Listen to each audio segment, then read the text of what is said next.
Assalamu alaikum and hi everyone. Welcome back to another episode of ARB Recipes. ARB கிச்சனில் இன்றைக்கி நம்ம பார்க்க போகிறது ரொம்பவே ட்ரெடிஷ்னலான பொரியலங்காய் உருண்டை.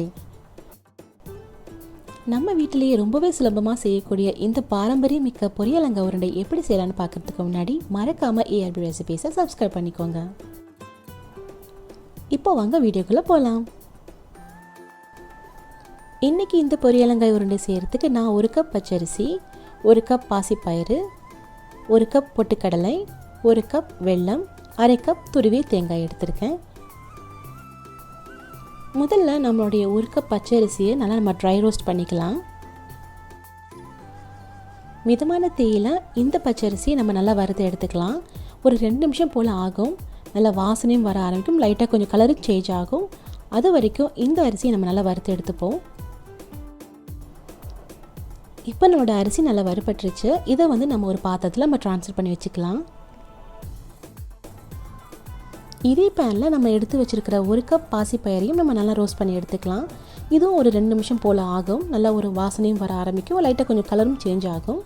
அது வரைக்கும் நல்லா ரோஸ்ட் பண்ணிக்கோங்க. அடுப்பை மிதமான சூட்லேயே வச்சுக்கோங்க.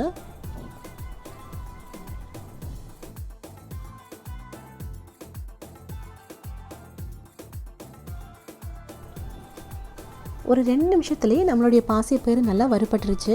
நல்லா கலர் சேஞ்ச் ஆகி நல்லா வாசனையும் வர ஆரம்பிச்சிருச்சு. இப்போ இந்த பாசிப்பயிரை நம்ம ஏற்கனவே வறுத்து வச்சுருக்கிற அரிசி கூட சேர்த்து கொஞ்ச நேரம் ஆறுனதும் ஒரு மிக்சியில் நல்லா பவுட்ரு பண்ணி எடுத்துக்கலாம். நல்லா ஃபைன் பவுடராக பண்ணி எடுத்துக்கோங்க. அடுத்து நம்ம எடுத்து வச்சுருக்கிற 1 கப் பொட்டுக்கடலையையும் நம்ம ஒரு பேனில் நல்லா ட்ரை ரோஸ்ட் பண்ணி எடுத்துக்கலாம். பொட்டுக்கடலை நல்லா வறுபட்டதும் நம்ம ஏற்கனவே பவுட்ரு பண்ணி வச்சுருக்கிற பாசிப்பயிரும் அரிசியும் வச்சுருக்கோம் இல்லையா, அது கூடவே இந்த பொட்டுக்கடலையும் நம்ம சேர்த்துக்கலாம். நான் இன்றைக்கி துருவின தேங்காய் யூஸ் பண்ணுறதுனால 1 டேபிள் ஸ்பூன் நெய்யில் இந்த துருவின தேங்காயை நான் நல்லா ரோஸ்ட் பண்ணி எடுத்துக்க போகிறேன்.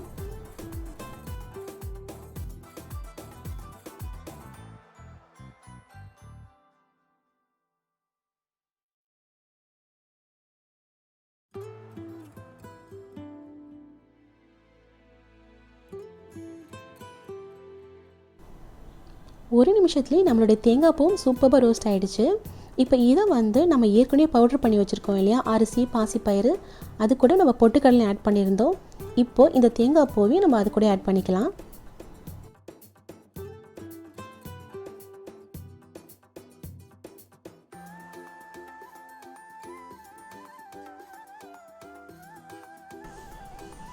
வறுத்தெடுத்த அரிசியையும் பாசிப்பயிரையும் நம்ம பவுட்ரு பண்ணியிருந்தோம் இல்லையா, அது இந்த அளவுக்கு நல்ல ஒரு ஃபைன் பவுடராக இருக்கிற அளவுக்கு பார்த்துக்கோங்க. நல்லா ஃபைனாகவே பவுட்ரு பண்ணிக்கோங்க.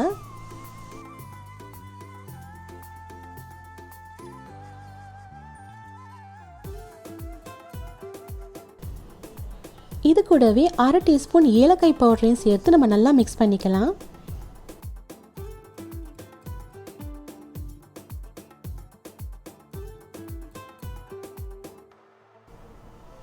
பொரியலங்காய் உருண்டைக்கு இப்போ மாவு ரெடி ஆகிடுச்சு. அடுத்து நம்ம பாகு காய்ச்ச ஆரம்பிச்சிடலாம்.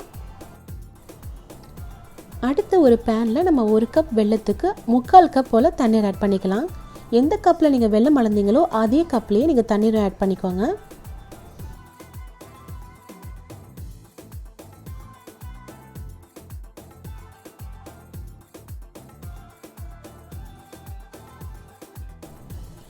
ஒரு மிதமான தீயில் வச்சுக்கிட்டே இந்த வெல்லம் நல்லா அந்த தண்ணீரில் கரையிற வரைக்கும் நல்லா மிக்ஸ் பண்ணி விட்டுக்கிட்டே இருங்க. வெல்லம் நல்லா தண்ணீரில் கரைஞ்சதும் இது கூட 3/4 டீஸ்பூன் போல் சுக்கு பொடியும் சேர்த்துக்கிட்டு நல்லா மிக்ஸ் பண்ணி விட்டுக்கிட்டே இருங்க. ஒரு 3 நிமிஷம் வரைக்கும் நீங்கள் நல்லா மிக்ஸ் பண்ணி விட்டுக்கிட்டே இருந்தீங்கன்னா பாகு நல்லா திக்காக ஆரம்பிக்கும்.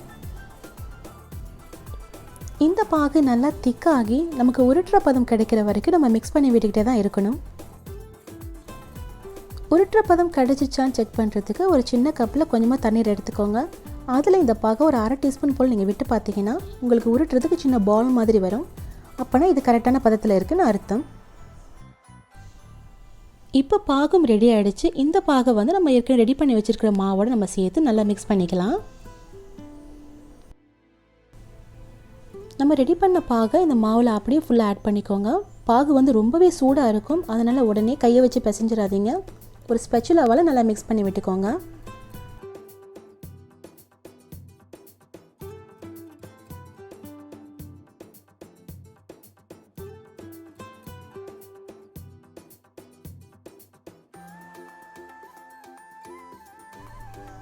பாகு மாவோட நல்லா ஓரளவுக்கு சேர்கிற வரைக்கும் ஒரு ஸ்பெச்சுலாவில் நல்லா மிக்ஸ் பண்ணி விட்டுக்கோங்க.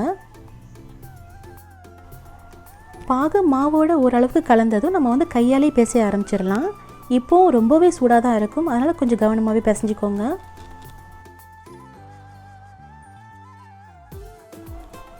இது ரொம்ப சூடாக இருக்கும் போதே தான் நம்ம உருண்டைகள் பிடிக்க ஆரம்பிக்கணும். அதனால் நீங்கள் மாவை நல்லா மிக்ஸ் பண்ணும் போது ரொம்ப சீக்கிரமாகவே தான் மிக்ஸ் பண்ணணும். ரொம்ப ஸ்லோவாக மிக்ஸ் பண்ணிடாதீங்க. பாகையும் மாவையும் நல்லா ஒன்று சேரும்படி நல்லா சீக்கிரமாகவே மிக்ஸ் பண்ணி விட்டுக்கோங்க. இப்போ நம்ம உடனே உருண்டைகள் பிடிக்க ஆரம்பிச்சிடலாம். இப்போவுமே இது சூடாக தான் இருக்கும், ஆனால் வேறு வழி கிடையாது. நீங்கள் சூடாக இருக்கும்போது தான் உருண்டை பிடிக்க முடியும். ஆறி போயிடுச்சுன்னா உங்களால் உருண்டை பிடிக்க முடியாது. அதனால் சீக்கிரமாகவே மிக்ஸ் பண்ணி சீக்கிரமாகவே உருண்டை பிடிச்சிடுங்க. வறுத்த அரிசியையும் பாசிப்பயிரையும் பவுட்ரு பண்ணும் போதே நம்ம வந்து ஒரு 5 டேபிள் ஸ்பூன் போல் மாவை எடுத்து தனியாக வச்சுக்கணும். அதை நான் உங்கள்கிட்ட சொல்ல மறந்துட்டேன். நம்ம உருட்டின இந்த உருண்டைகளை அந்த மாவில் கொஞ்சமாக டஸ்ட் பண்ணி எடுத்து வச்சுக்கணும். ஸோ மறக்காமல் நீங்கள் பவுட்ரு பண்ணும் போது ஒரு 5 டேபிள் ஸ்பூன் போல் மாவை எடுத்து தனியாக வச்சுக்கோங்க. மாவு நல்லா சூடாக இருக்கும் போது நம்ம சீக்கிரமாகவே எல்லா உருண்டைகளையும் பிடிச்சி எடுத்துக்கலாம். ஏன்னா ஆறிடுச்சுன்னா நமக்கு உருண்டை பிடிக்க வராது.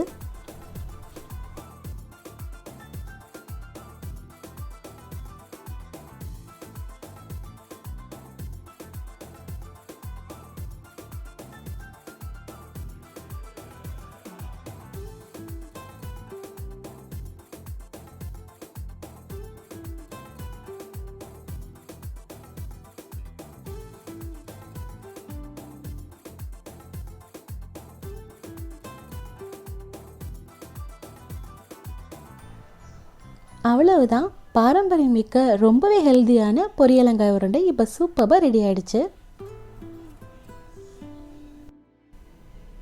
பார்க்கும்போதே ரொம்ப யம்மியாக இருக்கு இல்லையா? இந்த பொரியலங்காய் உருண்டையை நீங்கள் வீட்டில் செஞ்சு வச்சுருந்தீங்கன்னா உங்களுக்கு பசிக்கும் போது கூட ஒரு ஹெல்தி ஸ்நாக்காக இதை நீங்கள் சாப்பிடலாம். உடலுக்கு கெடுதலான ஜங்க் ஃபுட் சாப்பிட்றதுக்கு பதிலாக நம்மளுடைய பாரம்பரியமிக்க இந்த மாதிரி ஆரோக்கியமான ஸ்நாக்ஸை சாப்பிட்டு நல்லா ஹெல்த்தியாக இருக்கலாம். இந்த வீடியோ உங்களுக்கு பிடிச்சிருந்ததுன்னா please like and share with your friends and family. மறக்காமல் ஏஆர்பி ரெசிபீஸை சப்ஸ்கிரைப் பண்ணிக்கோங்க. தேங்க்ஸ் ஃபார் வாட்சிங்.